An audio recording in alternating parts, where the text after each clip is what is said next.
आजिवली येथे लागलेल्या आगीत स्वमिल जळून खाक. राजापूर तालुक्यातील आजिवली येथे अचानक लागलेल्या आगीमध्ये संजय सुतार यांच्या स्वमिलचे मोठ्या प्रमाणावर नुकसान झाल्याची घटना घडली।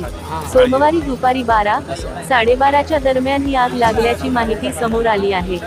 आगीचे कारण समजू शकले नाही।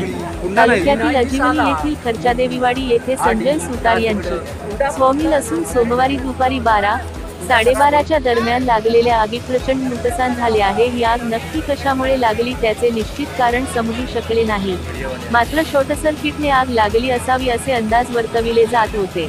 लागलेल्या आगीत सुतार यांच्या स्वमिलचे मोठ्या प्रमाणावर नुकसान झाले आहे। तेथील लाकडी साहित्य भली मोठी लाकडे आगीत जळून खाक झाली, अन्य साहित्य देखील आगीत भस्मसात झाले। दरम्यान पोलीस प्रशासनासह वनविभागाने तात्काळ दखल घेऊन घटनास्थळी भेट दिली। पुढील कारवाई सुरू होती। आगीत नेमके किती नुकसान झाले ते समजू शकले नाही।